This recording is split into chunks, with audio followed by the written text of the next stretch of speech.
Okay guys, now last chapter number 3, formulation and implementation of strategy. अब तक अपन ने क्या क्या पढ़ा? वैसे चैप्टर 1 के अंदर क्या पढ़ा? नाम क्या था उसका? इंट्रोडक्शन था। उसके अंदर अपने को सबसे पहले उन्होंने स्ट्रेटेजी क्या होती है वो बताया, स्ट्रेटेजिक मैनेजमेंट क्या होता है ये बताया, विजन बताया, मिशन बताया, स्ट्रेटेजिक इंटेंट बताया, ठीक है। फिर उसके बाद अपने को कॉर्पोरेट गोल्स बताए इन्होंने, फिर कॉर्पोरेट लेवल्स बताए।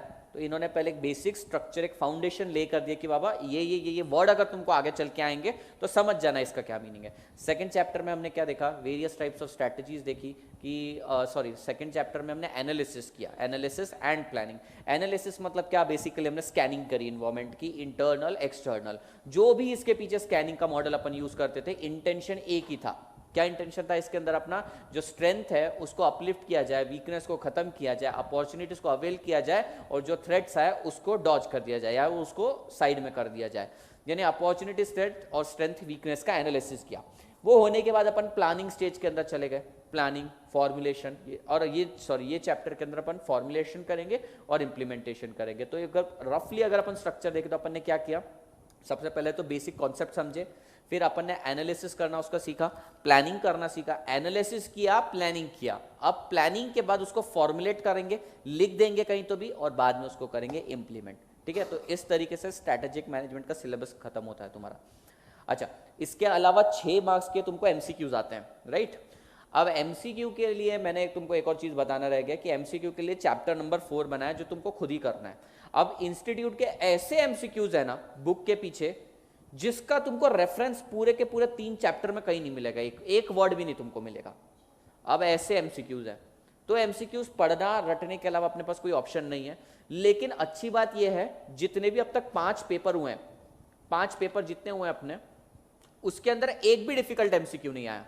और इन बिटवीन चैप्टर जो अपन ने पढ़ा ना, उसी के अंदर से कुछ ना कुछ क्वेश्चन पूछा गया है। तो ऐसा कुछ डिफिकल्ट एमसीक्यू नहीं आ रहे।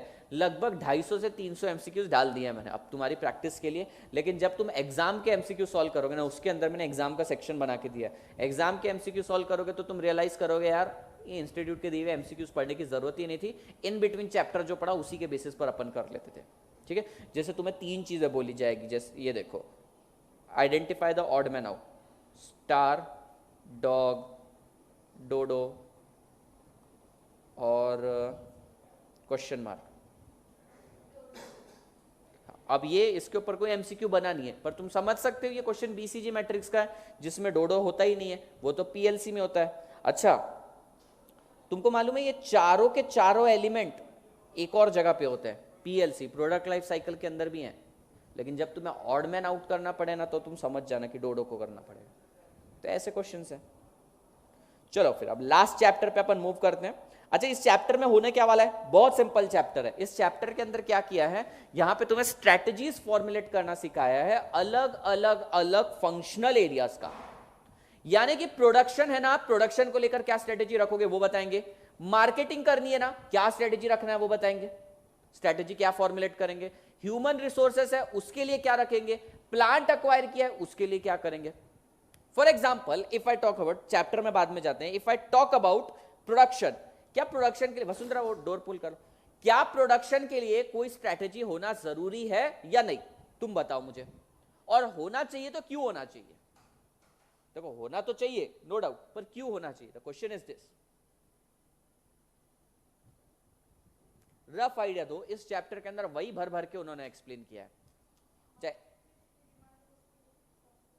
मार्केट में जितनी डिमांड है उसके हिसाब से। अच्छा, मार्केट में डिमांड ज्यादा नहीं है और मैं ज्यादा प्रोड्यूस करने लग गया तो क्या नुकसान है उसमें? कैपिटल ब्लॉक होगा तुम्हारा, वर्किंग कैपिटल बहुत ज्यादा ब्लॉक हो जाएगा। दूसरी बात, अगर तुम्हारा गुड्स ऑब्सोलीट नेचर, ऑब्सोलीट होने वाले नेचर का है तो बर्बाद हो जाएगा वो।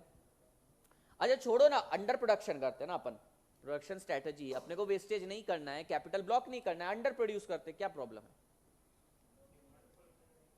डिमांड फुलफिल नहीं करी तो क्या, मेरा वेस्टेज तो नहीं हो रहा है। फॉर एग्जाम्पल, लेट से तुम्हारा होटल है, होटल में तुम्हें एक्सपेक्टेड है 500 लोग आ सकते हैं, लेकिन तुम बनाते 200 लोगों का खाना है और वो हमेशा कम पड़ता है, तो तुम्हारा वेस्टेज तो जीरो है। बेटर है ना कि तुम अंडर प्रोड्यूस करो। कस्टमर शिफ्ट अगर हो गया ना तो ये बड़ा मेजर लॉस हो सकता है। चलो ये भी ठीक है। अच्छा, तो तुम क्या कह रहे हो कि सर अपने को ऑप्टिमम प्रोडक्शन स्ट्रेटेजी डिटरमाइन करनी पड़ेगी। ओके चलो, तुम्हारी ये भी बात मान ली। अपन ना क्रैकर्स बनाते हैं, क्रैकर्स। अब क्रैकर्स की डिमांड कब रहती है? थ्रू आउट द ईयर रहती है। रहती तो है लेकिन बहुत कम रहती है थ्रू आउट द ईयर। तुम देखो किसी की शादी बर्बादी वगैरह हो रही रहती है तो एक आधी बार क्रैकर्स यूज करते हैं उसके लिए। अदरवाइज अदरवाइज कब अपन यूज करते हैं? दिवाली से पहले क्रैकर्स इंडस्ट्री के अंदर बूम आता है, ठीक है। अब उस टाइम पे अपने को प्रोडक्शन ज्यादा करना पड़ेगा तो प्रोडक्शन कैपेसिटी भी बढ़ानी पड़ेगी। दिवाली के अंदर लेट से 1 लाख यूनिट अपना बिकता है दिवाली सीजन में, बाकी सारे सीजन में हजार यूनिट बिकते हैं। ऐसा नहीं है कि बाकी सीजन में बिकता नहीं है, ये दिवाली के सीजन के कंपैरिजन में बहुत कम बिकता है। इसका मतलब ये थोड़ी कि मैं प्रोडक्शन बंद कर दूंगा, इस टाइम पे प्रोडक्शन तो करूंगा। नाउ माय क्वेश्चन इज, क्या मुझे मेरी प्लांट कैपेसिटी 1 लाख यूनिट की रखनी चाहिए या 1000 यूनिट की रखनी चाहिए? 1 लाख यूनिट की रखना मतलब इतने सारे लेबर को एम्प्लॉय करना और साल भर तक पाल के रखना उनको। और 1000 का करना मतलब क्या?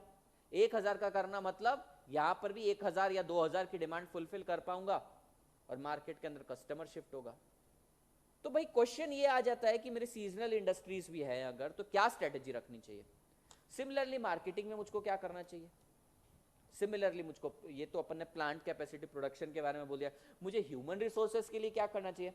अब हमें मालूम है ह्यूमन रिसोर्स भी हमारा एक प्रोडक्टिव एसेट है। ह्यूमन रिसोर्स को भी मेंटेन करके मैनेज करके चलना हमारी जिम्मेदारी है। अच्छा, तो ह्यूमन रिसोर्स के लिए क्या करना चाहिए मुझे? ऐसा समझो तुम मेरे यहाँ पे काम करते हो, क्या करना चाहिए मुझे तुम लोगों के लिए जो तुम यहाँ पे रिटेन रहोगे? बोनस। तुम लोगों को बोनस दे दूंगा तो मैं क्या कमाऊंगा?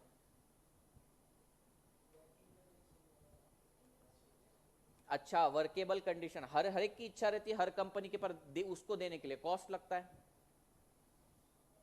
कॉस्ट बेनिफिट एनालिसिस, तुम तो बोलोगे कि सर बनियान सिलने का बिजनेस है अपना और तुम्हें कॉर्पोरेट ऑफिस जैसा ऑफिस चाहिए, कैसे दूंगा मैं? बनियान पे 20-30 रुपए बचते हैं मेरे को, समझो विशाल छाप बनियान है अपनी, कितने रुपए बचेंगे उस पर? 15-20 रुपए। और तुमको कॉर्पोरेट इंफ्रास्ट्रक्चर चाहिए, 25-25 रुपए की कॉफी पी जाते हो तुम वहां पे एक टाइम पे। वर्केबल इन्वायरमेंट दे नहीं पा रहा।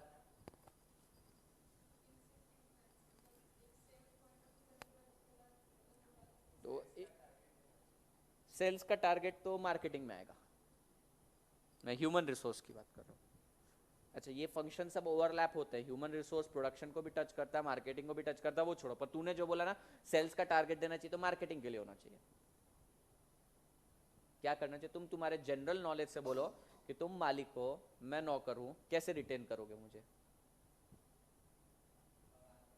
हाँ हाँ, पगार बढ़ाने का तो सोचते तो हैं अपन, लेकिन उससे क्या हो जाता है? पगार बढ़ाएगा कैसे? एक बात बता, मैं काम करता कम हूं और तू मेरी पगार बढ़ाएगा, तू क्या करेगा?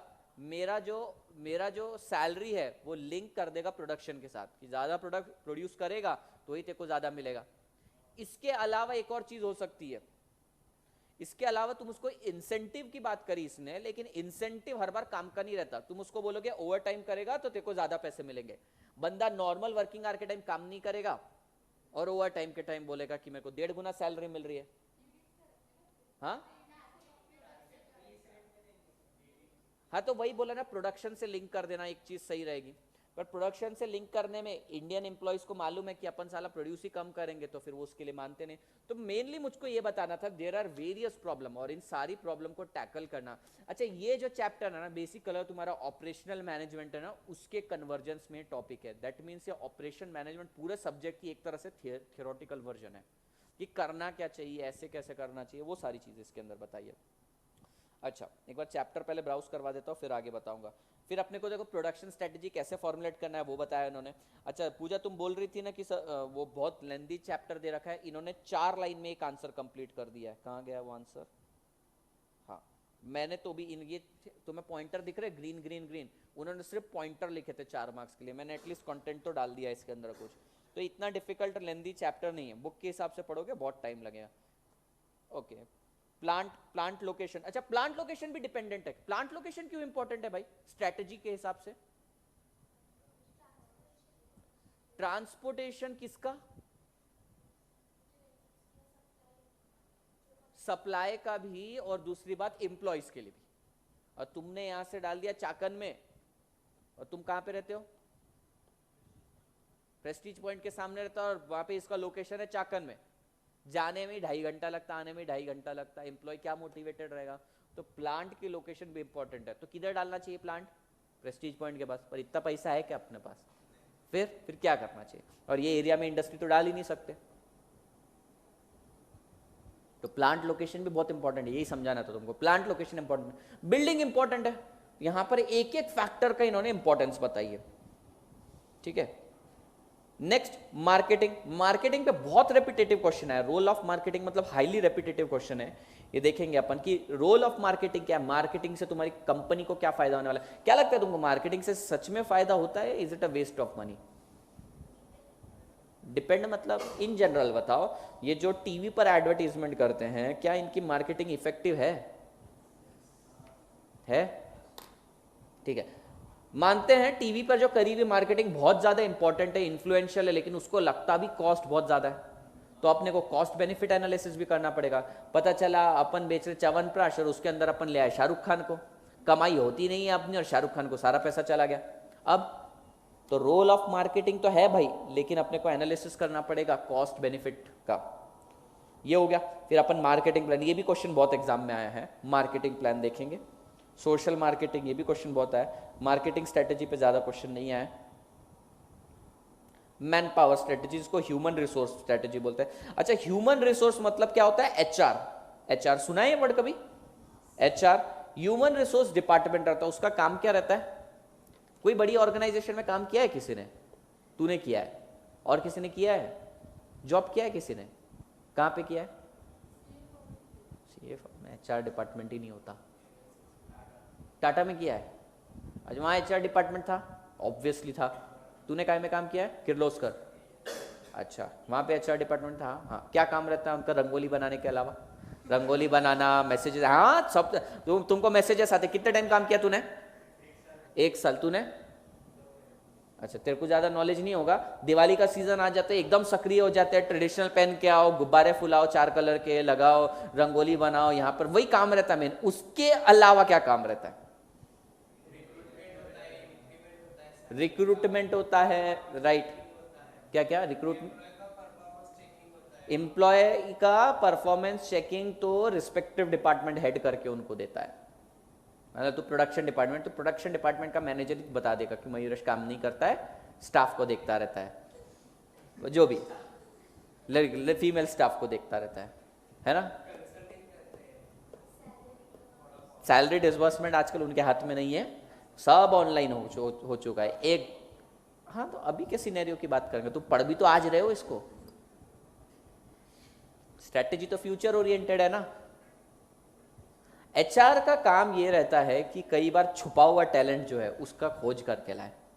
वैसे बोलने की बात है, ये होता तो है नहीं, जो रेफरेंस से आ गया उसको रख लेते हैं, लेकिन यहाँ पे जो इनकी इनर कैपेबिलिटीज है, स्ट्रेंथ है, उसको मेंटेन करके चलना है। दूसरी बात, वर्क प्लेस पर अगर हरासमेंट हो रहा है, ये प्रोडक्शन डिपार्टमेंट में ये सेल्स वाली लड़की को हरास कर रहा है, 2 अलग अलग डिपार्टमेंट है एक तो एक क्रॉस फंक्शनल डिपार्टमेंट के बीच में जो लिंकेज है ना, बेसिकली एक एथिकल वर्क प्लेस बना के चलना। मयूरेश किसका काम है? एचआर डिपार्टमेंट का। अब तो एचआर डिपार्टमेंट में जनरल लड़कियां वहां पे जाके उनको छेड़ने लग गया तो वो नहीं चलेगा। तो अपने को देखना है एचआर स्ट्रेटेजीज क्या है। नेक्स्ट है, ये तो एक सिंगल क्वेश्चन है, मैकेंस्की 7S फ्रेमवर्क के बाद में बताएंगे। Organisational structure, type of control, इस पर भी क्वेश्चन नहीं बना है। Strategic business unit, strategic business unit एक इंपॉर्टेंट क्वेश्चन है। स्ट्रेटेजिक बिजनेस यूनिट मतलब एक तरह से इंडिपेंडेंट यूनिट जो अपने प्लानिंग वगैरह सब सेपरेटली करता है। एसबी उस पर बहुत ज्यादा क्वेश्चन है, स्ट्रेटेजिक बिजनेस यूनिट। और तुम्हारा उसके बाद बिजनेस प्रोसेस री इंजीनियरिंग और की सक्सेस फैक्टर, बस खत्म। चैप्टर छोटा सा ही है। और इस चैप्टर की एक खास बात यह है कि इसके ना सारे फैक्टर्स एक दूसरे से इंडिपेंडेंट है। If you study about the production strategy, वो मार्केटिंग से अलग है।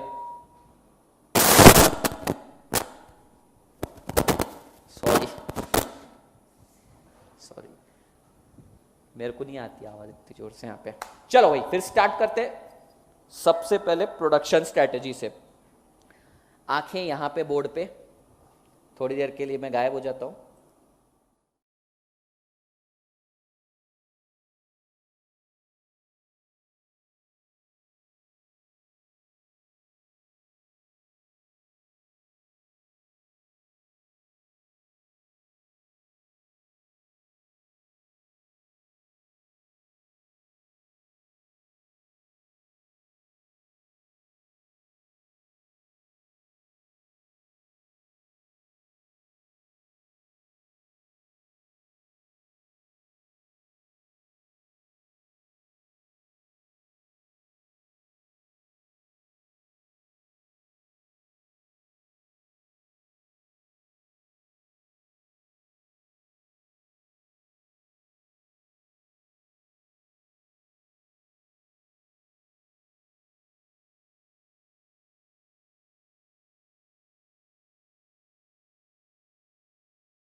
ट्यूबलाइट अच्छी लगती है, टैकी लगती है?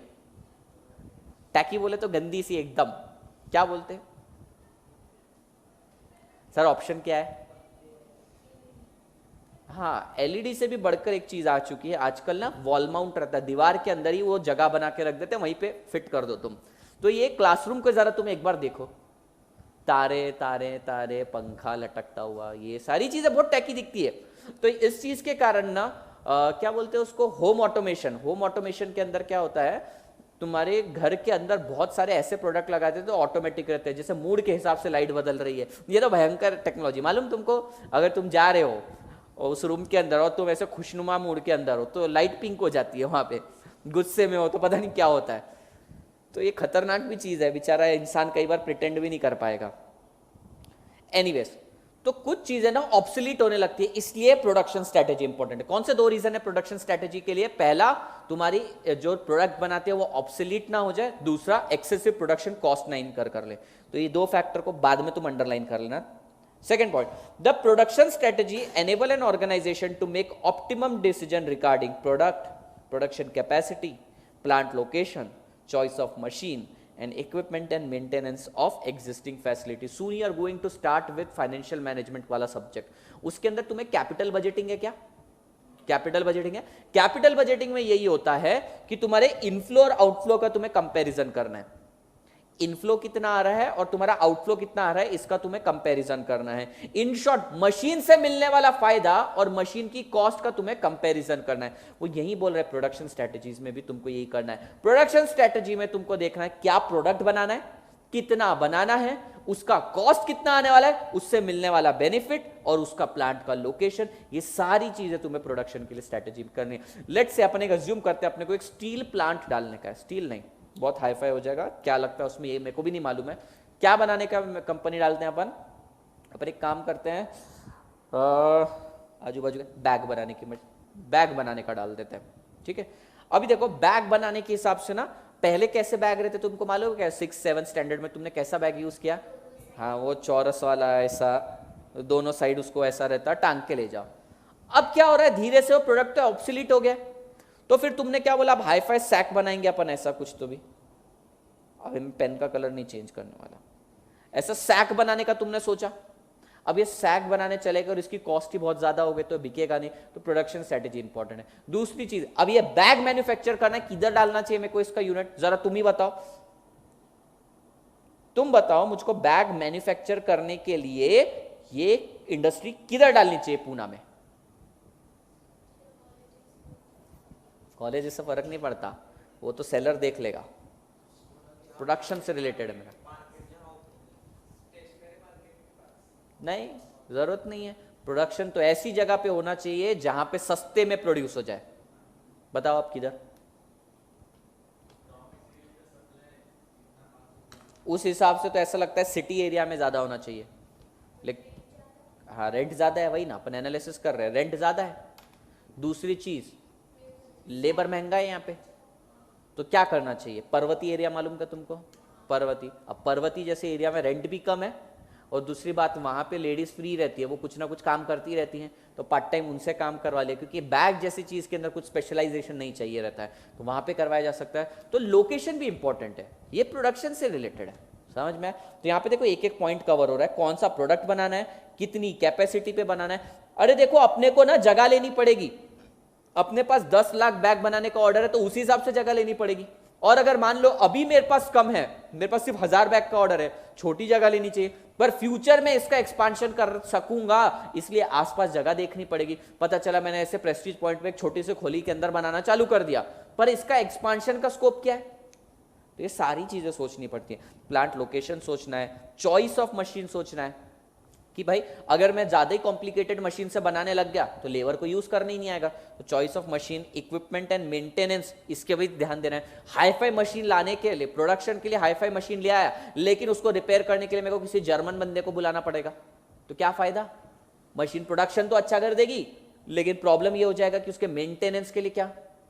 तो ये सारी चीजें प्रोडक्शन स्ट्रेटेजीज में इनकॉर्पोरेटेड। समझ में? पहले दो रीजन समझ में, पहले तो एक ऑब्सोलेंस का और एक्सेसिव कॉस्ट का, उसके बाद ये मल्टीपल रीजंस दिए। इसके ऊपर अब तक एग्जाम में क्वेश्चन बना नहीं है। The constant review of manufacturing plan aids in maintaining proper balance of capital investment in plant, equipment and inventory, personal commitment, efficient operation of the production system. ये छोड़ दो, ये काम का नहीं है. What they are saying is, ये point exam में लिखने लायक भी नहीं है. दे आर सेइंग कि तुम्हें कॉन्स्टेंटली अपने प्रोडक्शन प्लान को देखते रहना चाहिए. क्यों देखते रहना चाहिए? क्योंकि अगर मान लो तुमने प्रोडक्शन प्लान में मशीनरी रिप्लेसमेंट की बात करी तो उसके लिए फंड अरेंज करना पड़ेगा. तुम्हें प्रोडक्शन बढ़ाना है तो मैन पावर एक्स्ट्रा लाने पड़ेंगे. तो ये सारी चीजों को सोचने के लिए तुम्हें उसका कांस्टेंट रिव्यू करना पड़ेगा. Next point, the production strategy helps in maintaining full coordination with marketing and engineering function to formulate plan and to improve product and service. देखो, इंजीनियरिंग डिपार्टमेंट का काम क्या रहता है तुम्हारी कंपनी में? समझो अपन बैग बना रहे हैं, इंजीनियरिंग डिपार्टमेंट का क्या काम रहेगा? सर इंजीनियर चाहिए क्या? पहले तो क्वेश्चन ये है, इज इट चाहिए या नहीं चाहिए? पहले तो तुम बताओ.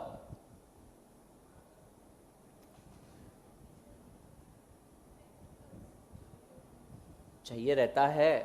तुम्हें मालूम है ये बैग भी जो बना है ना, नॉर्मल तरीके से नहीं बनता है. ये कहां पर इसका वेट आना चाहिए, ये प्रॉपर साइंस है उसके पीछे कि बैग का पूरा वेट यहां पर आना चाहिए, इसलिए उसके स्ट्रैप्स इस तरीके से जाते हैं.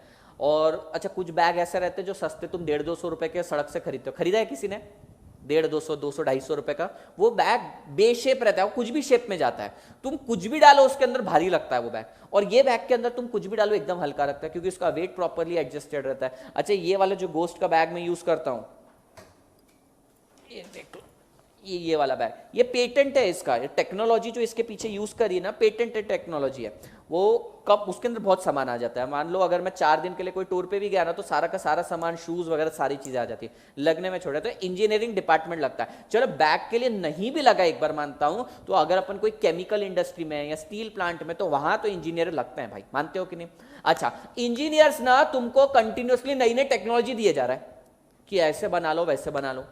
मार्केटिंग वाला अपने सेलिंग का पॉइंट ऑफ व्यू से लगा हुआ है. मार्केटिंग वाला बेचे जा रहे हैं सामान, ये कुछ और बनाया जा रहा है. मार्केटिंग और इंजीनियरिंग डिपार्टमेंट में कोई कोऑर्डिनेशन नहीं चल रहा है. मार्केटिंग वाला बोल रहा है कि मेरे को तो सस्ती क्वालिटी का प्रोडक्ट बेचना है क्योंकि मार्केट में उसकी डिमांड है. इंजीनियरिंग वाला बोल रहा है मेरे को हाई क्वालिटी प्रोडक्ट बनाना है, ब्रेक थ्रू टेक्नोलॉजी लाना है. अब इन दोनों के बीच में कोऑर्डिनेशन कैसे आएगा? दोनों फंक्शन इंपॉर्टेंट है. प्रोडक्शन डिपार्टमेंट कोऑर्डिनेशन लाएगा, मार्केटिंग डिपार्टमेंट जो चीज की डिमांड कर रहा है वो बताएगा ये रिसर्च एंड डेवलपमेंट यानी इंजीनियरिंग डिपार्टमेंट को, और उसके अकॉर्डिंगली इंजीनियरिंग डिपार्टमेंट कुछ ऐसी टेक्नोलॉजी बनाएगा जिसका प्रोडक्शन यूनिट प्रोड्यूस करेगा, मतलब यानी प्रोडक्शन डिपार्टमेंट प्रोड्यूस करेगा. इन शॉर्ट ये क्वेश्चन, ये पॉइंट इतना ही बोल रहा है, the production department is going, और production strategy is going to maintain a coordination between marketing and engineering function. ये समझा तुम्हें? प्रोडक्शन डिपार्टमेंट का काम क्या है? इंजीनियरिंग डिपार्टमेंट जो नई नई टेक्नोलॉजी लेकर आता है, और मार्केटिंग डिपार्टमेंट जो सामान बेचता है, इसके बीच में कोऑर्डिनेशन मेंटेन करना. क्या ये पॉइंट समझ में आया? पूजा समझ में आया? कुछ कंफ्यूजन लग रही चेहरे पे? हाँ, ध्यान नहीं था? देख, तुम लोगों को एग्जाम्पल लिए बिना समझ में नहीं आता. लेट्स से ये है कस्टमर, ठीक है, लिपस्टिक लगाई इसने. हाँ,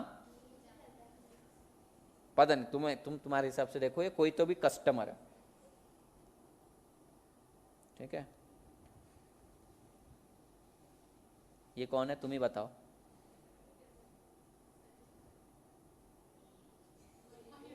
नहीं, चश्मे या 2 लोगों को है.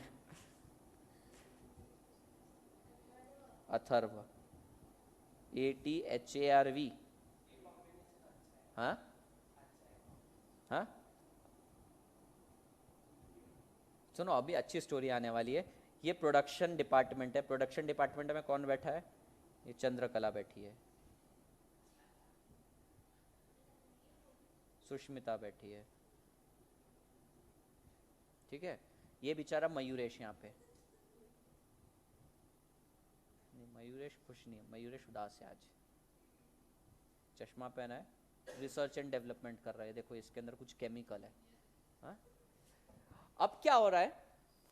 अथर्व का तो तुम्हें नेचर मालूम है सबको. ये बोलती है भैया मुझको थोड़ा सस्ते में माल लाके दो ना प्लीज। ये बोला सस्ते में माल लाके दे दूंगा, एक ही शर्त है, भैया मत बोल मेरे को। चलो ठीक है। तो ये बोलता है कि मैडम मैडम मैडम, ये कौन है? ये सीके है और ये सुश है, सुश, ये सुष्मिता है। इन दोनों को आके बोला मैडम मेरे कस्टमर सस्ता माल मांगते हैं।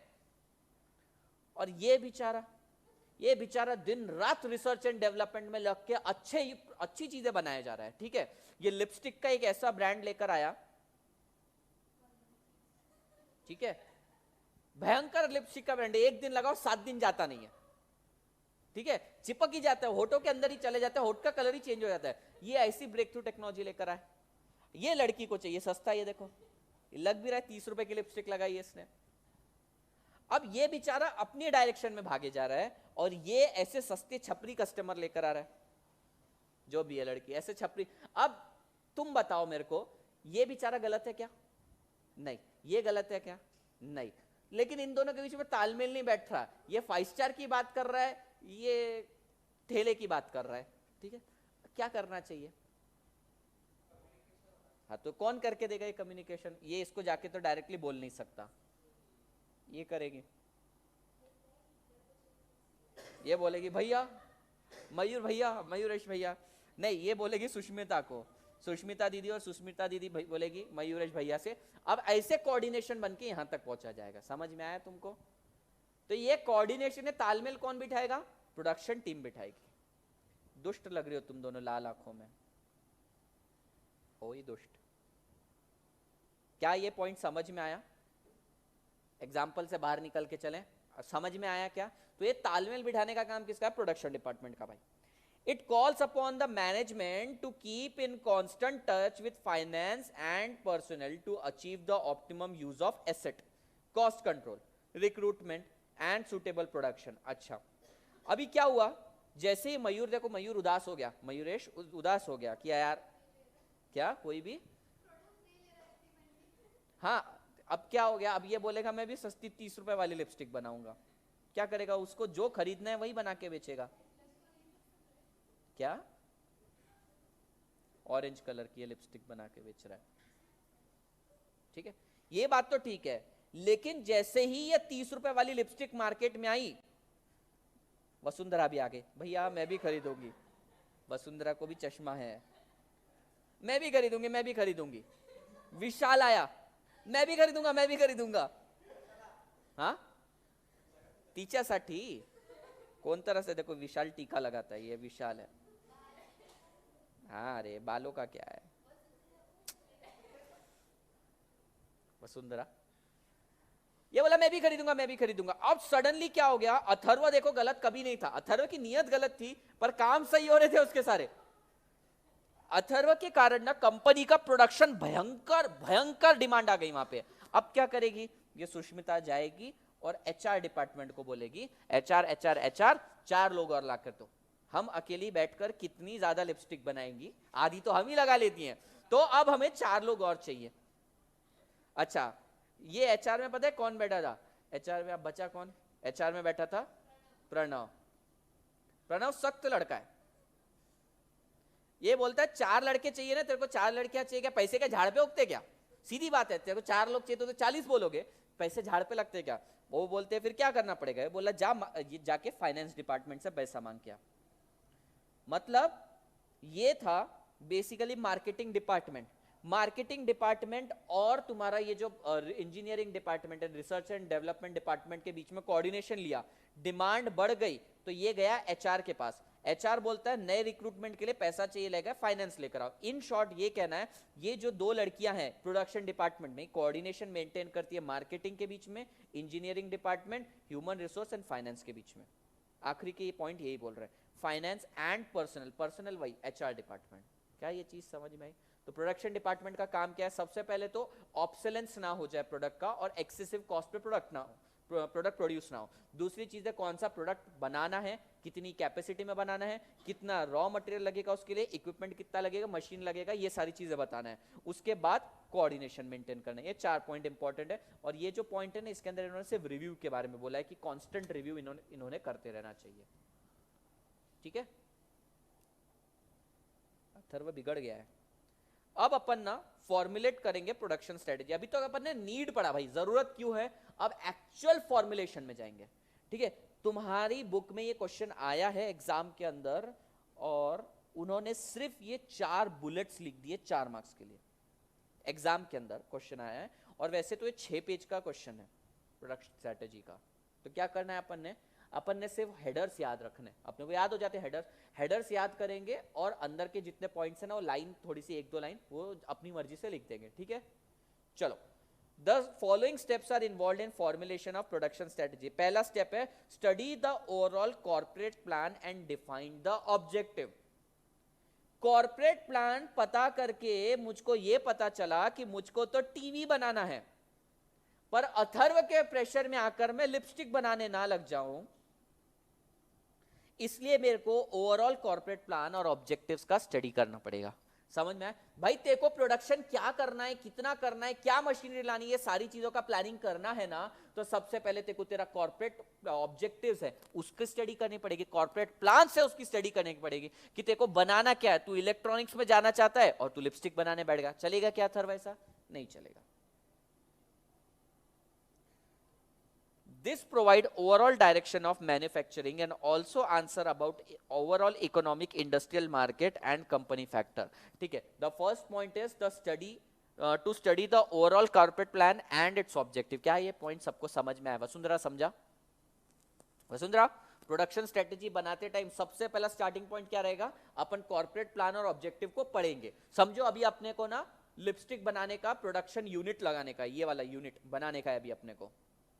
तो ये बनाने के लिए सबसे पहले क्या करना पड़ेगा? अपने को ओवरऑल स्टडी करनी पड़ेगी कॉर्पोरेट प्लान की। हाँ भाई, लिपस्टिक बनानी है कि क्या बनाना है। दूसरा, analyse the present production operation and the present and future environment. This is a scanning stage. यहां पे अपन स्कैनिंग कर रहे हैं एग्जिस्टिंग ऑपरेशंस के बारे में और प्रेजेंट और फ्यूचर एनवायरमेंट के बारे में। क्या लगता है तुम लोगों को कि ये लिपस्टिक का जो अपन बनाने वाले हैं, ये प्रेजेंट में इसकी डिमांड है क्या? है? अच्छा, फ्यूचर में रहेगी क्या? हाँ, इतने लोग पैदा हो गए, क्या लिपस्टिक तो लगाएंगे ही लगाएंगे। अच्छा, बाकी तुमको मालूम है लड़के लोग भी लगाते हैं आजकल। Do you know this thing और नॉट? वो क्या बोलते, नहीं रे, नूड कलर रहता है, मतलब जो लिप्स का कलर रहता है ना उसी के कलर का रहता है, जो एंकर। हाँ वही, ठीक है, लिप बाम। अच्छा, लिप बाम रहता है क्या? लिप बाम, लिप ग्लॉस वगैरह सारी चीजें रहती है, वो लगाते हैं ताकि एंकर्स वगैरह, तुमने देखा टीवी शो वाले लड़के लगे उनके चेहरों पर शाइन है। अच्छा, काफी फैकल्टीज भी यूज करती है, तुमको मालूम है क्या? टीचर्स वगैरह भी यूज करते हैं। कंटिन्यूस बोलते बोलते बोलते माउथ ड्राई हो जाता है एकदम, फिर बोला नहीं जाता है तो लगाते हैं। ठीक है, मैं नहीं लगाता, मेरे को नहीं मालूम इसलिए कि क्या इसकी फ्यूचर में डिमांड रहेगी, I don't have any idea. तो अपन क्या करेंगे, सबसे पहले करंट प्रोडक्शन ऑपरेशन का स्कैनिंग करेंगे और प्रेजेंट और फ्यूचर एनवायरमेंट का भी स्कैनिंग करेंगे। पता चला ये जो प्रोडक्ट है लिपस्टिक वगैरह है, लड़कियां 10-12 साल बाद इसकी डिमांड खत्म ही होने वाली है, अपन ने पास्ट ट्रेंड के हिसाब से देखा, तो अपन नहीं बनाएंगे। और अगर बनाना भी पड़ा तो कम यूनिट बनाएंगे, कम छोटे से कम स्केल में बनाएंगे। तो अपने को क्या करना पड़ेगा? स्कैनिंग करना पड़ेगा अपने प्रोडक्शन ऑपरेशन की, प्रेजेंट और फ्यूचर एनवायरमेंट की। During this phase, the planner मतलब जो प्लान करता है, planner examines the premise or factors that affects the manufacturing operation.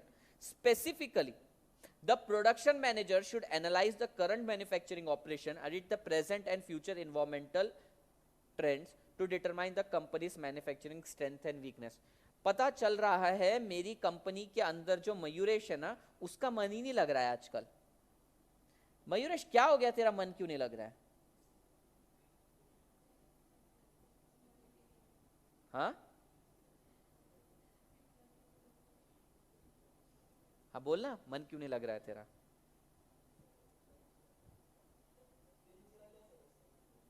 किसने दिल चुरा लिया? तेरी राधा ने तेरा दिल चुरा लिया? ओके, तो मयूरेश का मन पता है क्यों नहीं लग रहा है? मयूरेश को ना एटॉमिक रिसर्च में जाना था, और अब वो बना क्या रहा है? लिपस्टिक। समझ में आ रहा है यहां पर क्या प्रॉब्लम हो रही है? तुम्हारे पास जो बंदा इंजीनियरिंग डिपार्टमेंट में, उसकी स्ट्रेंथ ही एटॉमिक रिसर्च में, और तुम उससे बनवा रहे हो लिपस्टिक। अब इसके कारण क्या है? तुम्हारी कंपनी की स्ट्रेंथ बहुत कम होती जाएगी। तुम्हारा नया नया क्या बनाया गया प्रोडक्ट? ये इसके अंदर यूरेनियम डाल देगा, लड़कियां लगाएगी, होठ जल जाएंगे उसके, क्योंकि उसका ध्यान ही एटॉमिक रिसर्च में। तो तुम्हें अपनी प्रोडक्शन ऑपरेशन पे ध्यान देना पड़ेगा, क्या कैपेबिलिटीज है क्या हमारे पास। ये दो लड़कियां जो प्रोडक्शन डिपार्टमेंट में, इनका भलता ही काम है, बोलती शादी करके तुरंत निकल जाना है, और ये बेचारा यहाँ पे एक मैं मालिक बैठा हूँ, ऑलरेडी परेशान हूँ, बाल मेरे 4 वो भी उड़ गए, बाप रे, खुश भी नहीं, उदास हूं मैं, ये शादियां करके निकल जाएंगी। अब तो भाई मैं चाहता हूं पूरी दुनिया की लड़कियां मेरी ब्रांड की लिपस्टिक लगाएं, और ये 4 लड़कियां भागने के बारे में सोच रही है। तो मेरे को स्ट्रेंथ और वीकनेस अपने करंट प्रोडक्शन ऑपरेशंस के ऊपर ध्यान देना चाहिए, प्रेजेंट और फ्यूचर इन्वायरमेंट का ऊपर भी ध्यान देना चाहिए। भाई मार्केट तो अपॉर्चुनिटी दे रहा है, लड़कियां क्या लड़के भी आजकल लिप बाम लिपस्टिक लगाने लग गए, ठीक है, तो मार्केट तो अपॉर्चुनिटीज दे रहा है, पर मेरी इंटरनली ये देखो ना, ये भलती चीजें लगा रहा है इसके अंदर, इनका तो कुछ इंटेंशन ही अलग है। समझ में आया सुष्मिता सीखे, तो मेरी तो नींद उड़नी है ना, देखो 4 बाल वो भी उड़ गए, 4 एक तो उड़ भी गया। हाँ अरे तो शौक लगेगा ही ना, प्रोडक्शन डिपार्टमेंट हलने वाला है। और ये कौन है, ये प्रणव, ये 4 लोगों को बोलता है पैसे लगेंगे तो लाना है। तो तुम समझ में आ रहा प्रोडक्शन स्ट्रेटेजी कितनी ज्यादा क्रिटिकल है। पहली स्टेप क्या, study the overall corporate plan and objective. दूसरी स्टेप क्या है, analyse the production operation and the present and future environment. तीसरा, review sale forecast and marketing. तुम्हें सेल्समैन कौन था अपना, सेल्समैन अथर्व था। अथर्व तेरे से बात करके मेरे को प्रोडक्शन स्ट्रेटेजी बनानी चाहिए, अपने हिसाब से बना दूं, क्या लगता है तुझे, क्या बात करूंगा मैं तुझसे, कैसी लग रही है लड़कियों को लिपस्टिक, मतलब क्या रिव्यू आ रहा है, फीडबैक पूछूंगा, मार्केट की डिमांड, क्योंकि जो मार्केटिंग डिपार्टमेंट का पर्सन है ना, वो कस्टमर से क्लोजेस्ट रहता है, सबसे पास रहता है। क्लोजेस्ट मतलब तू पता नहीं क्या सेंस में ले रहा है, क्लोजेस्ट यानी कि रिव्यू भी सबसे ज्यादा उसके पास आते हैं। मेरे पास थोड़ी कोई लड़की आकर बोले कि भैया बहुत अच्छी लिपस्टिक बनाई, तेरे को बोलेगी भैया ठीक है।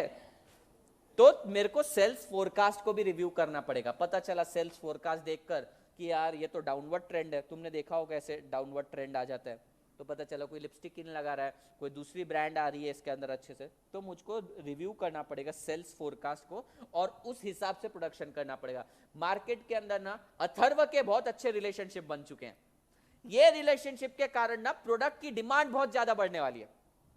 प्रोडक्ट की डिमांड तो बढ़ रही है, लेकिन उसके हिसाब से मेरे को मेरा प्रोडक्शन कैपेसिटी भी तो एक्सटेंड करनी पड़ेगी। तो क्या करना पड़ेगा, मुझे रिव्यू करना पड़ेगा सेल्स फोरकास्ट और मार्केटिंग को, कि भाई फ्यूचर में क्या डिमांड है, उसके हिसाब से लिपस्टिक बनाऊं। अच्छा फ्यूचर में डिमांड बढ़ रही है और मैंने उस हिसाब से प्रोडक्शन नहीं बढ़ाया, तो तुमको मालूम है गुडविल लॉस होगा मेरा। नेक्स्ट है make strategic decision for production. अब तुम डिसीजन बना लो, अब तुम स्ट्रेटेजी बना लो। पहले रिव्यू करो तुम्हारा प्रोडक्ट, तुम्हारी कंपनी का कॉर्पोरेट प्लान और ऑब्जेक्टिव। दूसरा स्टेप में तुम एनालाइज करो प्रोडक्शन ऑपरेशन, पहले रिव्यू करके अपने प्रोडक्शन ऑपरेशन को एनालाइज करो, फिर मार्केटिंग और सेल्स का रिव्यू करो, और lastly make a strategic decision for production. The production manager has to decide about the extent of manufacturing activity, choice of manufacturing process, capacity of machine and equipment to be used, and physical facility in the extent of production। यानी कि आप strategy बनाएगा ना, तो तेको देखना है कि कितना प्रोड्यूस करना है, कैसे प्रोड्यूस करना है, कितनी कैपेसिटी, तुझे कम कैपेसिटी रखनी है, ज्यादा कैपेसिटी रखनी है। जैसे क्रैकर्स का एग्जांपल दिया था, ज्यादा कैपेसिटी रखूंगा तो बाकी टाइम आइडल बैठा रहेगा वर्कफोर्स, और कम कैपेसिटी रखूंगा तो क्या होगा, गुडविल लॉस होगा मेरा। Choice of machinery, high tech machinery use करूं, पता चला क्या बोलते हैं अंगूठा छाप लोग मेरी कंपनी में काम करते हैं, और मैं एकदम डिजिटल स्क्रीन पैनल के ऊपर उनको बोला टच स्क्रीन पे काम करो, जमेगा क्या उनको, नहीं जमेगा। इक्विपमेंट डिजाइनिंग, इक्विपमेंट इन्वेस्टमेंट, कितना पैसा लगने वाला है। Last is physical facility decision, यानी कि क्या क्या कहाँ पे मेरे को लगाना पड़ेगा, कहाँ पे प्लांट लगाना पड़ेगा, ये सारी चीजें। ये पॉइंट्स तुमसे पूछे नहीं एग्जाम में, तुमसे सिर्फ 4 हेडर्स पूछे। कौन कौन से 4 हेडर है, पहला the study of overall corporate plan and objective. दूसरा analyze the production, analyze the present production operation and present and future environment। तीसरा review of sales forecast and marketing, and fourth is make strategic decision for production। समझ में आया, 4 header 4 marks के लिए back to back exam में आएगा question है ये। क्या अब तक किसी को डाउट है? हमने देख लिया प्रोडक्शन की जरूरत क्या है, प्रोडक्शन स्ट्रेटेजी की जरूरत क्या है, और बनता कैसे वो भी देख लिया। अब अपन प्लांट लोकेशन क्यों इंपॉर्टेंट है इसके ऊपर क्वेश्चन देखते हैं। आया नहीं एग्जाम में इस पे कोई question. Plant location is essentially an investment decision having long term significance. Plant मतलब क्या होता है रे? प्लांट मतलब क्या होता है? झाड़ नहीं, फिर मशीनरी वगैरह। आई डोंट अंडरस्टैंड प्लांट, मेरे दिमाग में तो प्लांट बोला ना मैं कंफ्यूज होता हूँ कि मैं कहीं से कहीं तक वो झाड़ और इस प्लांट को लिंक नहीं कर पाता। कर पाते हो तुम? क्या फर्क पड़ता है? किसी ने पूछा भी नहीं तुमसे, लिंक करके बताओ। मेरे दिमाग में सब फालतू ख्याल आते ही रहता है, खाली बैठा रहता हूँ ना मैं दिन भर, तो नहीं खाली नहीं बैठता, काम करता हूँ नहीं तो तुम गलत कंसेप्शन बना लोगे, काम चलता रहता है।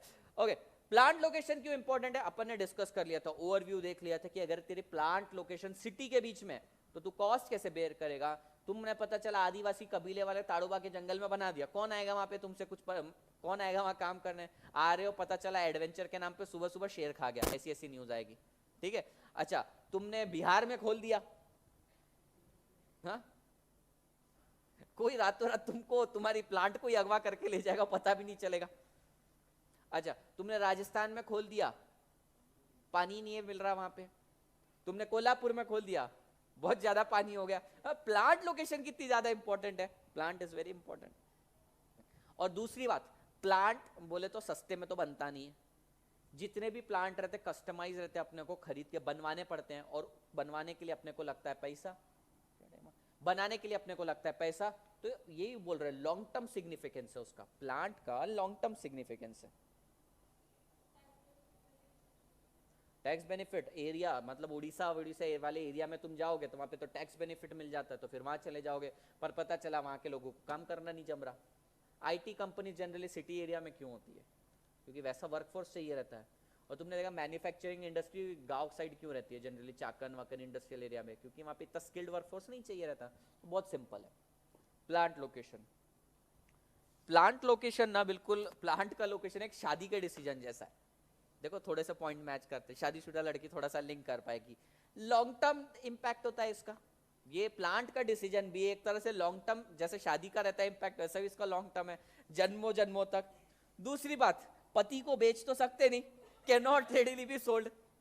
पति ऑब्सोलीट हो जाएगा, बुढ़ा हो जाएगा, लेकिन बेच तो नहीं सकते उसको। अब ये कोई वो मूवी तो नहीं है, लाडला मूवी रहती है ना जिसके अंदर पति बेच देती है, वो कौन रहती है वो, अनिल कपूर की, हाँ जुदाई में बेच देती है। तो भाई ये तो पॉसिबल नहीं है कि प्लांट को जब चाहे उठा के बेच दें, एक तो लॉन्ग टर्म सिग्निफिकेंस है उसका और नॉट इजीली सोल्ड। तीसरा, requires intensive study of economic and socio political circumstances. शादी करते टाइम पे तुमको बहुत ज्यादा इंटेंस स्टडी करनी पड़ती है, खाता है कि नहीं सही तरीके से करके, चप चप करके खाता है, और सब सारी चीजें उसके साथ रिलेट मत करो। बहुत करोड़ों लोगों की शादी हुई है, तो ऐसे तो नहीं खाता है, कहीं इसको नशे तो नहीं है, दारू तो नहीं पीता है, दारू पी के मारता तो नहीं है। अच्छा मैं दारू पी के तो नहीं मारती हूं, ये भी तो चीज वो भी तो सोचेगा। तो बहुत इंटेंसिव रिसर्च लगती है, पॉलिटिकल, सोशियो पॉलिटिकल भी और इकोनॉमिक भी। इकोनॉमिक मतलब इकोनॉमिक ट्रेंड क्या चल रहा है, रिसेशन चल रहा है, इन्फ्लेशन चल रहा है। दूसरी चीज सोशियो पॉलिटिकल, अभी गांव के साइड मैंने डाल दिया, नहीं गांव के साइड नहीं, चलो रांजनगांव वगैरह साइड डाल दिया, पता चला हफ्ता मांगने आ गए, ये माथाड़ी कामगार मेरे से यूनियन बना के पैसा मांगने आ गए, तो सोशियो पॉलिटिकल कंडीशंस भी देखनी पड़ती है मेरे को। तुम्हें मालूम है काफी सारे ऐसे एरियाज रहते हैं जहां पे अगर तुम्हारा कंटेनर आया है माल का, उसको अनलोड करना है तो तुमको माथाड़ी कामगार को बुलाना पड़ता है, ट्रेड ये क्या बोलते हैं वर्कर्स की यूनियन को बुलाना पड़ता है, उन्हीं से काम करवाना पड़ता है। और वो एक एक बॉक्स, छोटा बॉक्स भी रहना, उसको अनलोडिंग के 20-20 रुपए लेते हैं, जो आराम से अपन उतार सकते हैं। अपन बोलते नहीं हम कर लेंगे, बोले तुम उतारो चाहे नहीं उतारो, पैसा तो हम लेके ही जाएंगे। तो सोशियो पॉलिटिकल अपने को कंडीशंस भी देखनी पड़ेगी। क्या ये चीज समझ में आई तुमको? Plant location is essentially an investment decision having long term significance. It is permanent site है, देखो परमानेंट है ना, बिल्कुल शादी जैसे परमानेंट रहती है वैसा परमानेंट। कभी कभार अपन बेच सकते हैं मतलब ट्रांसफर कर सकते हैं, प्लांट बेच सकते हैं, लेकिन जनरली वो परमानेंट नेचर का रहता है प्लांट, पति नहीं, पति भी रहता है। Plant location decision require intensive study of economic and socio-political circumstances. The selection of appropriate plant site calls for location study of region in which the factory is to be situated, the community in which it should be placed, and finally the site in the city or countryside. Countryside मतलब गांव। क्या बोल रहे हैं ये? पहले तो भाई रीजन का तुम स्टडी करो, बाद में कहां पे डाल रहे हो वो कम्युनिटी का रिसर्च करो, और लास्टली तुम स्टडी करो कि कौन से एरिया में प्रॉपरली डालना है। फॉर एग्जाम्पल तुमको मालूम होगा सदाशिव पेट के अंदर मतलब ये इससे थोड़ा अलग एग्जांपल दे रहा हूं, सदाशिव पेट जो प्रॉपर नारायण पेट और सदाशिव पेट है, वहां पे नॉनवेज होटल अलाउड नहीं है, मालूम तुमको? हाँ, वेज ही अलाउड है। क्यों भाई? हाँ, खतरनाक ब्राह्मण रहते, सिर्फ ब्राह्मण नहीं लगाना, पुनेरी खतरनाक ब्राह्मण रहते हैं, तो कम्युनिटी का भी बहुत ख्याल रखना पड़ता है। कोई है ब्राह्मण यहाँ पे? अथर्व, अथर्व तेरा सरनेम? मेरी फाउंडेशन की क्लास में भी लड़का है, उसका नाम भी अथर्व कुलकर्णी है, ब्राह्मण ही है वो भी। हाँ बहुत आगे चला गया ये रहने मैं बदल नहीं सकता। अथर्व कुलकर्णी उसका भी नाम है शायद, ठीक है। तो क्यों नहीं डाल सकते भाई? क्योंकि कम्युनिटी अलाउ नहीं करेगी, ठीक है। तुमने ना बीच में, तुमको मालूम है क्या तमिलनाडु में, वो देखो अब उसको समझा। ए मैंने कुछ नहीं बोला, ठीक है ना। अच्छा सुनो ना, अभी तुम्हें मालूम है ना Tamil Nadu, Chennai is water out, वहां पे वाटर है ही नहीं, पीने को पानी नहीं है। तुमको मालूम है क्या ये चीज? नहीं मालूम तुमको? इंडिया की पहली सिटी वो भी हंस रहा है, इंडिया की पहली सिटी है तमिलनाडु जो पानी खत्म हो चुका है वहां पे। अब वहां पे तुम कोक बनाने का प्लांट डाल रहे हो, तुमको मालूम है gallons and gallons of water लगते हैं कोक बनाने के लिए, बहुत पानी लगता है। तो तुम्हें देखना पड़ेगा कि तुम्हारा रीजन तुमको अलाउ करेगा भी या नहीं उस चीज के लिए, कम्युनिटी अलाउ करेगी कि नहीं। और डालना है तो भाई शहर में डालना है या शहर के बाहर डालना है। पता चला मैं बैग बनाता हूँ, तो बैग तो यार मैं ऐसे कोई तो भी घर रेंट पे लेकर डाल सकता हूँ, पर पता चला कि मैं टायर बनाता हूँ जो मशीनरी इतनी भयंकर आवाज करती है कि कान फट जाए, और मैं बोला नहीं मैं प्रेस्टीज पॉइंट के बाजू में ही बनाऊंगा, चलेगा क्या? नहीं। तो प्लांट लोकेशन भी इंपॉर्टेंट है, कौन से रीजन में डालना है, कौन सी कम्युनिटी के बीच में डालना है, और कहां पे डालना है, सिटी में या कंट्री साइड में डालना है। क्या ये समझला तुम्हारा? समझ लगा? बहुत तुम लोग स्ट्रैटेजी बनाने बहुत आसान लग रहा है तुमको। सारी चीजों के लिए नहीं, एक और चीज की जरूरत रहती है जो अपने पास नहीं है अभी। क्या? स्ट्रैटेजीज पेपर पे ही बना सकते हैं अपन, एक्चुअल बनाने के लिए एक और चीज चाहिए रहती है। क्या? पैसा। पैसा कमाने का कोई सब्जेक्ट ही नहीं सिखाया अपने को, होना चाहिए ना, हाउ टू अर्न मनी नाम से एक सब्जेक्ट, ऑप्शनली डाल दो। अब मैं बेचारा, मैं फाइनेंशियल मैनेजमेंट ये सब्जेक्ट पढ़ाता हूँ, दुनिया भर के ज्ञान देता हूं, ऐसा कर लो ऐसा पैसा बढ़ जाएगा, ऐसा डालने पर ऐसा हो जाता है। क्या कुछ होता क्या? डालता हूं शेयर में, शेयर डूब जाता है मेरा। तो प्रॉब्लम यह है कि पैसा कैसे कमाना ये सिखाया नहीं जाता। दुनिया की हर चीज सिखा रहे हैं अपने को, ये करो, मशीन बनाओ, ये स्ट्रैटेजी बनाओ, प्लांट यहाँ डालो, पैसा कैसे कमाना वो सिखाओ। प्लांट बिल्डिंग, क्या प्लांट बिल्डिंग भी इंपॉर्टेंट है? हाँ सर लिखा है तो इंपॉर्टेंट ही होगा, पढ़ लेते हैं कैसे इंपॉर्टेंट है। While planning a building for manufacturing facility, a number of factors will be kept in mind such as nature of manufacturing process, plant layout and space requirement, lighting, heading, ventilation, air conditioning, service facility and future expansion। एक building तेरे को तानने की है ना, एक building लगानी है, सारी चीजों पे ध्यान देना पड़ता है। अभी देखो तुमने क्या किया, ये रूम के अंदर तुम क्रैकर्स बना सकते हो क्या, या चूड़ियां बना सकते हो क्या? चूड़ियां समझता क्या? बैंगल्स बना सकते क्या इस रूम के अंदर? क्या बावली? हाँ बना सकते हैं। मालूम फर्नेस लगता है उसको, क्यों नहीं बना सकते यहाँ पे चूड़ियां? जगह तो ज्यादा लगती नहीं है उसको।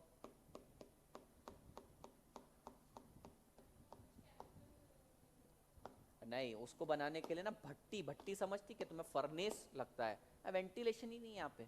बाजू वाला कम्युनिटी वाला तुमको ही अगले दिन डाल के चले जाए, पुणे के बहुत खतरनाक लोग भाई। मतलब हर एक बैच में एक पुलिस कंप्लेन तो होती है आवाज को लेकर। अभी मैं जो पिच मॉड्यूलेट करता हूँ ना, जाती है बाजू की बिल्डिंग में आवाज, चिल्लाते हैं, नीचे कंप्लेन जाती है, मैं बोलता मैंने किधर आवाज करी, मैं तो शांत हूँ क्योंकि ऑफिस में बड़ा शांत रहता हूँ मैं, तो मैं बोलता हूँ और किसी फैकल्टी ने किया होगा। अच्छा, तुम्हें फिर से मैं बोलता हूँ क्रैकर्स बनाने हैं, तो क्रैकर्स यहाँ बना सकते हो क्या? क्रैकर्स को तो आग नहीं लगती, क्योंकि आग लगाओगे यही फट जाएगा सब, तो क्रैकर्स को तो आग नहीं लगती।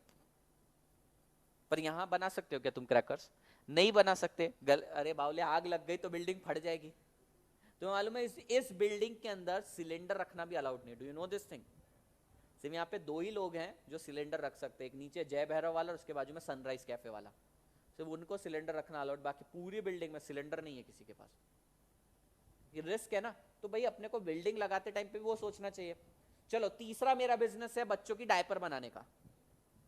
बच्चों की डायपर देखी क्या किसी ने? देखिए बच्चों की डायपर बड़ी रहती है तो जगह लगती है उसको। अगर 1 लाख यूनिट मेरे को बनाने तो रखूंगा किधर, तो मेरे को एक्सपांशन के बारे में भी सोचना है, तो प्लांट बिल्डिंग बहुत ज्यादा इंपॉर्टेंट है। ठीक है, तो तुम लिख सकते हो अपने मर्जी से बहुत सारे पॉइंट, एयर कंडीशनिंग, वेंटिलेशन। अच्छा मैं मेडिसिन बनाता हूँ, मेडिसिन चाहिए तो मेरे को वेंटिलेशन भी, वेंटिलेशन नहीं सॉरी एयर कंडीशनिंग चाहिए। तुमको मालूम है क्या मेडिसिन ठंडे में रखना पड़ता है? क्यों रखते भाई ठंडक में उसको? तुम तो एक एक भी इंसान या साइंस वाला नहीं है। एक तो खराब नहीं, हीटिंग जब होती है ना तो मॉलिक्यूलर रिएक्शंस होना चालू हो जाते हैं, तो उसको ना एक डिग्री, एक ऐसे टेम्परेचर पे ले आए जाते हैं जहां पे वो फ्रीज हो जाते हैं। उसके बाद मॉलिक्यूल्स हिलते नहीं है, मॉलिक्यूलर मोशन बंद हो जाता है। तो वो चीज के कारण एयर सॉरी अपने को एयर कंडीशनिंग भी चाहिए। अच्छा प्लांट लेआउट भी बहुत ज्यादा इंपॉर्टेंट है, प्लांट लेआउट बहुत ज्यादा इंपॉर्टेंट है। अब ये क्यों? लेआउट समझता है क्या तुमको? लेआउट यानी कि उसका नक्शा बहुत ज्यादा इंपॉर्टेंट है। अब ये कैसे इंपॉर्टेंट है? ये तुम्हारी बिल्डिंग बनाई है तुमने, इसके अंदर तुम करते हो मैन्युफैक्चरिंग, ठीक है? ये इस बिल्डिंग के अंदर ना यहाँ पे रॉ मटेरियल जाता है लकड़ी, लकड़ी लड़की नहीं लकड़ी, लकड़ी गया ऊपर उसकी कटिंग होती है, यहाँ पर उसके को वो ऑयलिंग वगैरह करते सारी चीजें, और सबसे ऊपर तुमने क्या किया? सबसे ऊपर तुमने बना दिया फाइनल फिनिशिंग का। ठीक है, यहां से लकड़ियों के टुकड़े गए, लकड़ियों के टुकड़े गए, ये ऊपर ले जाके इन्होंने मैन्युफैक्चर करना चालू किया, और थोड़ा ऊपर लेकर गए, वहां पे पॉलिशिंग वगैरह काम किया, और यहाँ पे पैकिंग करना चालू किया। अब पैकिंग करते टाइम वो इतना बड़ा फर्नीचर बन गया कि अपने को निकालते ही नहीं आ रहा डोर से। क्या करोगे फिर? क्रेन, क्रेन बार बार तो क्रेन बुला नहीं सकते, क्या करोगे ऐसे समय? क्या करोगे चंद्रकला तुम?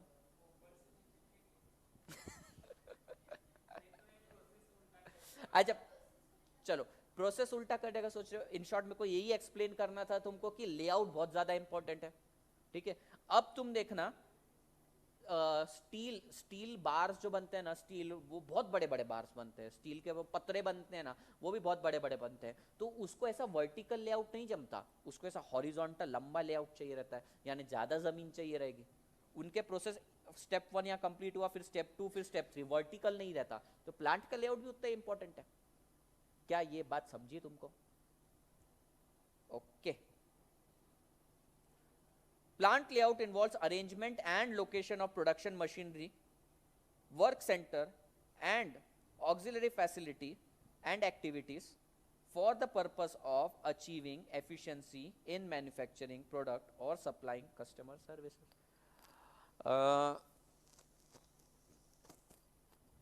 तुमने ये देखे क्या वर्कशॉप वगैरह देखे क्या किसी कंपनी के, ये 2 व्हीलर ऑटोमोबाइल के? वर्कशॉप को देखना, वो बड़े तरीके से बनाया हुआ रहता है, ऐसा नहीं सेकंड थर्ड फोर्थ फ्लोर पे कभी कोई वर्कशॉप नहीं रहता, ग्राउंड फ्लोर पे रहता है, क्योंकि उसकी इंपॉर्टेंस ही वैसी है कि कार इतने ऊपर कैसे लेकर जाएंगे अपन। तो यहाँ पर ये सारे फैक्टर्स का कंसिडरेशन। लेआउट यानी कि डिजाइन। अभी तो ध्यान है ना पूजा? हाँ, तो ससुराल का बहुत ज्यादा ख्याल रख रही हो, सोच रही हो। मेंटेनेंस ऑफ इक्विपमेंट भी उतना ही इंपॉर्टेंट है। ये 3 पॉइंट इसके अंदर है ना, प्लांट लोकेशन में 3 पॉइंट बोले हैं। पहला है plant building, plant layout, and तीसरा है मेंटेनेंस ऑफ इक्विपमेंट। अच्छा भाई मेंटेनेंस ऑफ इक्विपमेंट क्यों इंपॉर्टेंट है? जरा सोचो और मुझको बताओ, जनरल आंसर चाहिए।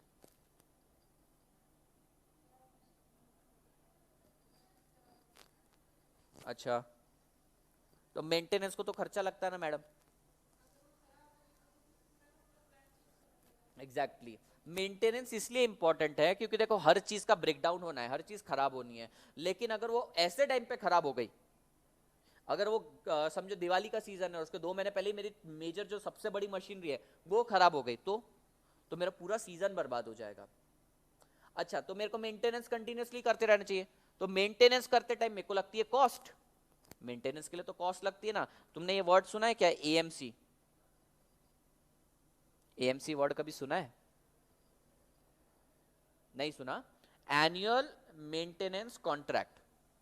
तो एनुअली कितना तुम्हारा मेंटेनेंस का खर्चा है उसके लिए तुम्हें कंपनी को पैसा देना पड़ता है। तुम्हें ये मालूम है कि एक्सटेंडेड वारंटी मोबाइल पे मिलती है? क्या है वो? मेंटेनेंस का ही तो खर्चा है तुम्हारा। तो ये सारी चीजों का भी कंपनी ने ध्यान देना चाहिए प्लांट को डिजाइन करते समय। अब दो टाइप के मेंटेनेंस के तरीके होते हैं, एक होता है एक्सेस कैपेसिटी कैरी करके चलना और दूसरा है प्रिवेंटिव मेंटेनेंस। प्रिवेंटिव मेंटेनेंस इस बार की आरटीपी में आया है क्वेश्चन। क्या होता है सर इन दोनों के बीच का डिफरेंस? देखो मेंटेनेंस करने के दो तरीके हैं। मेंटेनेंस का मतलब क्या है? मशीन खराब हो गई तो मेरा काम रुकना नहीं चाहिए, तुरंत मेरे पास प्रोडक्शन चालू हो जाना चाहिए। इसको करने के दो तरीके, पहला तुम एक एडिशनल मशीनरी लेकर चलो साथ में। पर जरा सोचो क्या यह पॉसिबल है हमेशा एडिशनल मशीनरी लेना? लेकिन मुझको मालूम है कि इस मशीनरी का यही एक पर्टिकुलर पार्ट खराब होता है हर बार, तो क्या वो सिर्फ एक एडिशनल पार्ट एक्सेस में लेकर चलना पॉसिबल है? यस। तो कई बार एक्सेस कैपेसिटी भी लेकर चलते हैं। अगर बहुत ही बड़ी मशीनरी है तो फिर करना पॉसिबल नहीं है, उस केस में क्या करेंगे? दूसरे मेथड पे जाएंगे, प्रिवेंटिव मेंटेनेंस। प्रिवेंटिव मेंटेनेंस का मतलब क्या है? प्रिवेंट करना मतलब क्या होता है? रोक देना। प्रिवेंट करना मतलब रोक देना। तुम्हारी मशीन खराब होए उससे पहले ही हम उसको मेंटेन कर लेंगे, मशीन खराब ही नहीं होने देंगे। We will prevent your machinery from getting damage. तो ये होता है प्रिवेंटिव मेंटेनेंस। इसके ऊपर आया है इस बार क्वेश्चन। सो मेंटेनेंस के कौन से दो तरीके हैं? पहला है एक्सेस कैपेसिटी और दूसरा है प्रिवेंटिव मेंटेनेंस। सिर्फ इतना खत्म करते हैं फिर छोड़ता हूं मैं तुमको। Maintenance of equipment is intimately linked with the replacement policy. Every manufacturing enterprise follows some maintenance routine in order to avoid unexpected breakdown. जो अनएक्सपेक्टेड ब्रेकडाउन है ना उसको अवॉइड करने के लिए, और जो एक्सपेक्टेड है सर उसका क्या?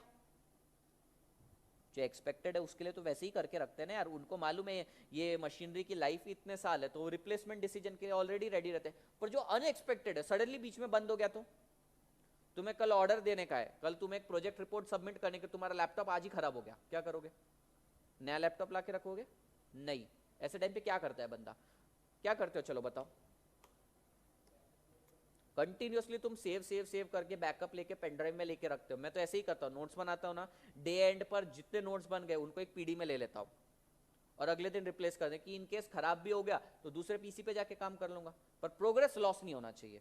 तो क्या मेंटेनेंस अनएक्सपेक्टेड ब्रेकडाउन के लिए, लेकिन मेरे को मालूम ही है कि ये लैपटॉप खराब होने ही वाला है एक दो दिन में, तो मैं क्या करूंगा? नया लैपटॉप के लिए प्रोविजन बना के रख लूंगा। तो ये उस चीज के बारे में नहीं बोल रहे हैं जो नॉर्मल एक्सपेक्टेड या अनएक्सपेक्टेड के बारे में बोल रहे हैं। And thus minimise the cost associated with machine breakdown. The two most important one are carrying excess capacity and preventive maintenance. carrying excess capacity में क्या है? एडिशनल कैपेसिटी मेंटेन करके चलेंगे। इन carrying excess capacity method and organize carry stand by capacity. क्या ये word तुमने कभी अपनी जिंदगी में सुना है गलती से भी? Stand by, stand by. इतना गुस्सा किसको आया? इतना गुस्सा क्या गिरा? मोबाइल? अच्छा, कुछ गिरा? तुम्हारा आईफोन गिरा क्या कभी? नहीं। तुम्हें दर्द नहीं मालूम ना, किडनी में दर्द होता है अचानक आईफोन गिरा तो। उस दिन मेरा आईफोन गिरा, मेरे को वहां पे पेन नहीं फील हुआ दिल में, किडनी एक और जाने वाली है लगता है इसको बनाने में, या तो एक ब्लड की बोतल तो जाएगी। कभी ऐसा स्पोर्ट करने ना जिंदगी में, ऐसा मोबाइल लेने का, तुम महंगे फोन वाले ऐसे कैच खेलो उससे, ट्राई करके देखो ना एक बार, जिंदगी में कुछ तूफान करना है ना।